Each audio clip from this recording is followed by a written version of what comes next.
সিদ্ধান্ত নিয়েছি, আমরা যারা উপদেষ্টা, প্রধান উপদেষ্টা থেকে আমি পর্যন্ত, আমরা রাষ্ট্রকে হিসাব দিচ্ছি আমাদের সম্পত্তি কত আছে। দেওয়া শুরু হয়ে গেছে, আমিও দেব। আমার কিছু জমিনের রেকর্ড লাগবে, এই জন্য আমারটা একটু দেরি হচ্ছে। আমরা যেদিন বিদায় নেব, এক পয়সা আমাদের বাঁচবে না। রাষ্ট্রকে বদলাই ফেলবো ইনশাআল্লাহ।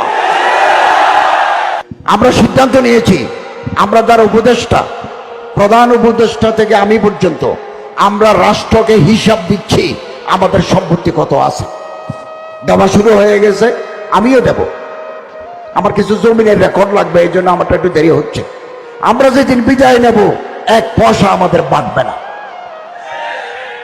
রাষ্ট্রকে লুটিপুটে খাওয়া, এটা কোন দেশপ্রেমিক মানুষের কাজ হতে পারে না।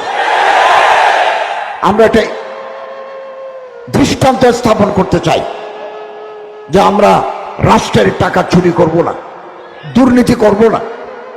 দুর্নীতিবাজ কর্মকর্তা যদি আমাদের মন্ত্রণালয়ে থাকে, আমরা তাদেরকে চিহ্নিত করে তাদেরকে সেট করে দেব।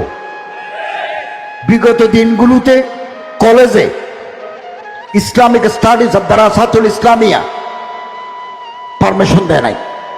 পলিটিক্যাল সায়েন্স পারমিশন পাইছে, ইকোনমিক্স পারমিশন পাইছে, জিওগ্রাফি পারমিশন পাইছে, জেনারেল হিস্ট্রি পারমিশন পাইছে, ইসলাম হিস্ট্রি হলে কেটে দিয়েছে।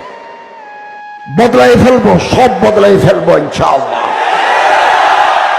আগামী দিনে ইসলামিয়া দারাসাতুল ইসলামিয়া বিশ্ববিদ্যালয়ে যাদের ডিগ্রি আছে, তারা কলেজে এই সাবজেক্টের উপর পড়াশোনা করতে পারবেন।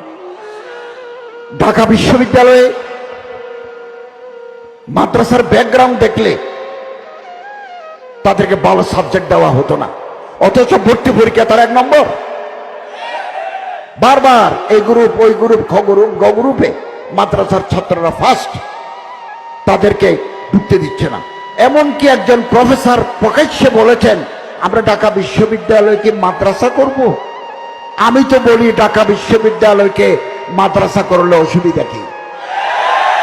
মাদ্রাসার ছাত্ররা যদি মেধা নিয়ে সমস্ত যোগ্যতা ফুলফিল করে ঢাকা, চট্টগ্রাম, রাজশাহী, জাহাঙ্গীরনগরে যদি ফার্স্ট হয়,